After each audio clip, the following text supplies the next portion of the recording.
Hello students, आज के tutorial का टॉपिक है old pension scheme as a burden on the poor.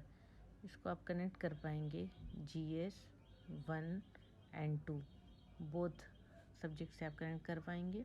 इसमें scheme for vulnerable sections of society and performance and issues associated with these scheme, और government की scheme है old pension, उसके बारे में आज के ट्यूटोरियल का एनालिसिस है। ओल्ड पेंशन स्कीम की डिमांड क्यों की जा रही है, स्पेशली कुछ स्टेट्स में जहां पर इसको रिवर्ट करने की, वापस लाने की बात की जा रही है। वहां पर मेन स्ट्रीम में OPS जो है सेंटर पे, वो प्री कंसीव नोशन लेके चलते हैं कि वो इनएफिशिएंसी है और डॉक्ट्राइन ऑफ फिजिकल डेफिसिट है। अगर OPS आता है तो यहाँ पे नीड है इसको एक अलग तरीके से देखना, इसके कॉन्सिक्वेंसेस को OPS के, जहाँ एक न्यू लिबरल सेटअप होगा और एग्जामिन करना इस पॉलिसी को क्लास और वेलफेयर पर्सपेक्टिव से। अगर स्पिरिट देखते हैं नेशनल पेंशन सिस्टम की, तो 6 पे कमीशन में सब्सटेंशियली इंक्रीज हुआ basic salary of government employee, और ये कवर करता है पेंशन कंट्रीब्यूशन और प्रमोट करता है पोस्ट रिटायरमेंट एक्सपेंसेस, क्योंकि जब इनकम इंक्रीज हो रही है तो more and more government employee save कर पा रहे हैं। Basic monthly salary class 4 employee की 7th नॉर्म के हिसाब से 25,000 है। वर्ल्ड इनइक्वालिटी रिपोर्ट 2022 के हिसाब से average monthly income bottom 50% of the population की 4,468 है, वहीं 14,669.7 मिडिल 40% की है। सैलरी जो गवर्नमेंट एम्प्लॉय की है वो हायर है compare to 90% of the population. OPS एक एक्ट करता है एक रिग्रेसिव रीडिस्ट्रीब्यूशन मैकेनिज्म के तौर पर, जहाँ पे वो फेवर करेगा बेटर ऑफ क्लास को। मिनिमम पेंशन गवर्नमेंट एम्प्लॉय जो पा रहे हैं वो 9,000 है 6 पे नॉर्म के हिसाब से। वहीं पे सोशल सिक्योरिटी पेंशन जो सुपरवाइजरी ब्यूरोक्रेसी देती है वो एक्सीड नहीं कर रही है 514 स्टेट्स में, और 2000 कुछ ही स्टेट्स में 2,000 रुपये मिल रहा है। ये पेंशन देगी तो गवर्नमेंट के एक्सचेकर पे लोड होगा और लाइबिलिटी गवर्नमेंट की बढ़ जाएगी। पेंशन जो है गवर्नमेंट की लाइबिलिटी है, और इस तरह से अगर पेंशन जो बढ़ेगी तो गवर्नमेंट की लाइबिलिटी बढ़ेगी। और एक जो 6 पे मैट्रिक्स जब आया तो एक वो पॉलिटिकली ट्रिकी था विड्रॉ करना वहाँ पर OPS एग्जिस्टिंग एम्प्लॉय के लिए, जब NPS इंट्रोड्यूस हुआ था। इसके रिजल्ट पर पेंशन जो लाइबिलिटी थी वो काफ़ी इंक्रीज होकर 9% हो गई थी टोटल स्टेट एक्सपेंडिचर की। एक्सपेक्टेड हो रहा है कि ये फर्दर इंक्रीज होगी फ्यूचर में।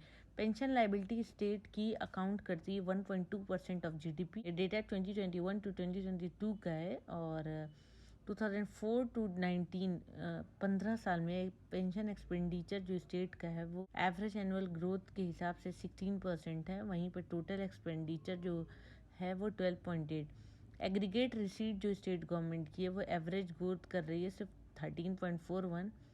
अगर इस रेट को कांस्टेंट अज्यूम कर लें तो शेयर जो पेंशन एक्सपेंडिचर का होगा वो 14.7 होगा टोटल एक्सपेंडिचर के बाई 2040, एंड 19.4 बाई 2050। जो बेस पर है उन पर बर्डन फॉलो होगा। देखते हैं कैसे। बहुत सारे स्टेट में 7th पे नॉर्म नहीं आया, और कुछ स्टेट्स ने जो 6 पे का एरियर्स हैं, पीछे के बैकलॉग जो हैं, वो भी नहीं पे किया है उन्होंने, जो कि 6 time more than there income है। क्योंकि इनकम टैक्स जो इनडायरेक्ट है वो तो सबको ही पे करना पड़ता है, और सबसे ज़्यादा ये बर्डन बन जाता है जो नीचे के लोग हैं, जो OPS की वजह से, जो पिरामिड पॉपुलेशन में जो बॉटम लेवल पे पॉपुलेशन है, उनकी जो मंथली इनकम है वो लेस देन गवर्नमेंट एम्प्लॉय हैं, जो बेयर करती हैं इन क्यूबिस बर्डन। फर्दर इन सारी स्कीम्स की वजह से और डेस्टिट्यूशन और गरीबी और की तरफ चले जाते हैं, फर्दर एक एब्जेक्ट पॉवर्टी की तरफ। मीडियन एज जो इंडियन पॉपुलेशन की वो अप्रोच कर रही है, कॉम्पोजिशन बहुत सारे स्टेट्स में ओल्डर के साइड जा रहा है, जो अगले 2-3 डेकेड्स में और ओल्डर हो जाएंगे। पब्लिक प्रोविजन जो एजुकेशन और हेल्थ केयर का है वो इंडिस्पेंसिबल है, और ये हार्नेस करना पब्लिक जो प्रोविजन एजुकेशन और हेल्थ केयर के लिए वो इंडिस्पेंसिबल है।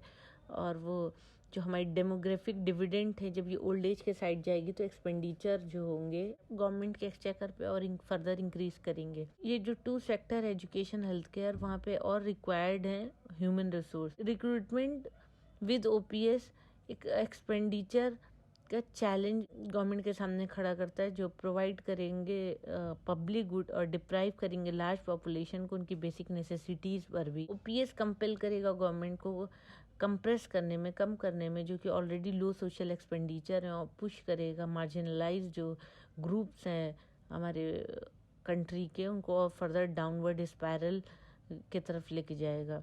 ओपीएस फैसिलिटेट करेगा further monopolisation of future labour market और private buy in the private sector by proprietary class. Historical experience देखें तो पोस्ट इंडिपेंडेंट इंडिया में कंफर्म हो रहा है ये ट्रेंड, और जहाँ sophistry and fastidious socialist rhetoric जो कि यूज़ कर रहे थे सुपरवाइजरी ब्यूरोक्रेसी के साइड से, और वो कंसोलिडेट करते हैं इनकी पोजीशन और फर्दर वो डोमिनेट करते हैं प्रोप्राइटरी क्लास। अगर डेमोक्रेटिकली इलेक्टेड गवर्नमेंट देखा जाए डेवलपिंग कंट्री में, वो हाईली अनइक्वल इनकम, जहाँ पर हाईली अनइक्वल इनकम डिस्ट्रीब्यूशन है, जो कि फोकस करता है यहाँ पे फोकस करना चाहिए रीडिस्ट्रीब्यूशन ऑफ रिसोर्सेज और कमांड देना चाहिए इम्प्रूव करने का living condition of poor people. तो रिसोर्स डिस्ट्रीब्यूशन को इक्वली डिवाइड करना चाहिए। ऑपोजिशन जो है ओपीएस की, उनसे चिढ़ना नहीं चाहिए, क्योंकि वो डाउनसाइज नहीं कर रहे हैं गवर्नमेंट को, बल्कि वो आर्ग्यू कर रहे हैं ज़्यादा इक्विटेबल डिस्ट्रीब्यूशन ऑफ रिसोर्स की और expansion of universal provision of public goods वो गुड्स होती हैं जो पब्लिकली प्रोवाइड होती हैं, जो गवर्नमेंट प्रोवाइड करती है। और पार्टिसिपेटरी पेंशन जो गवर्नमेंट एम्प्लॉयज़ की है, वो प्रोवाइड कराएगी मोर इगैलिटेरियन आउटकम, ज़्यादा से ज़्यादा वो इक्वालिटी आ पाएगी इकॉनमी में, क्योंकि इनकम लेवल पे हमारी कंट्री में बहुत इनइक्वालिटी है। प्रोटेक्ट करना एम्प्लॉय को, स्पेशली जो लोअर रंग में हायरार्की में है, जो मार्केट की चेंजेस होते हैं, और गवर्नमेंट वहाँ पर थोड़ा सा एनपीएस में चेंजेस लाके वहीं पर प्रोवाइड कराए मंथली रिटर्न, तो वो बेनिफिट हो सकता है एम्प्लॉय के लिए। और एडमिनिस्ट्रेटिव रिफॉर्म अगर लेकर आए एड्रेस करने में unequal pay among various rank of employee, तो वो बेनिफिशियल होगा। और इस तरह के न्यू लिबरलिज्म जो है वो प्राइमरी रीज़न है इन्वेगोरेट करने का डिमांड फॉर द ओपीएस। और गवर्नमेंट एम्प्लॉय जो हैं वो एज अ ग्रुप अपनी वॉइस उठाएं, और इजी एक्सेस है उनके लिए डिसीजन मेकिंग, और वो फर्दर पुश कर सकते हैं अपने इस बात को। और अगर रैशनली सोचें एक पॉलिटिकल एग्जेक्टिव पेंशन, और इसको वो फर्दर इंक्रीज ना करें अपने एक्स्ट्रा वैगेंट को, क्योंकि वो एक मेजर बर्डन हो जाएगा गवर्नमेंट के एक्सचेकर पर। इस तरह की अगर स्कीम आती है, वो फर्दर इन्फ्लुएंस कर सकते हैं परस्यू कराने में प्रोग्रेसिव टैक्सेशन, जहाँ पर टॉप 10% जो कि 72% ऑफ वेल्थ जो इंडिया के होल्ड किए हुए हैं वो, और इस तरह से पावर्टी जो है वो भी एड्रेस होगी, और ग्रोइंग इनइक्वालिटी भी। तो कुछ इस तरह के पॉलिसी मेजर्स लिए जाएं जो कि इंडिस्पेंसेबल हैं, जहाँ पे वाइड स्प्रेड हंगर जो है रिजल्ट कर रहा है डेथ में या चिल्ड्रन में स्पेशली और अंडर एज ऑफ 5, जहाँ और उसके साथ 229 मिलियन जो पॉपुलेशन है वो स्टिल पुअर है। इस तरह की स्कीम से ये देख समझ सकते हैं कि ऐसी कुछ स्कीम अगर आती है तो इसका मेजर जो बर्डन है वो जो नीचे तबके की जो हमारी पॉपुलेशन है, जो गरीब है, उन पे फर्दर बर्डन बढ़ जाए। तो इसको रैशनली अगर सोचें समझें तो इस तरह की पेंशन की डिमांड नहीं करेंगे। और जो टॉप 1% हैं जो उनके पास पैसे हैं, अगर उन पर फर्दर प्रोग्रेसिव टैक्स लगाया जाता है तो वो फिर भी हेल्पफुल होगा। तो ये था आज का एडिटोरियल का analysis. Thank you for watching my video. Please share, like and subscribe.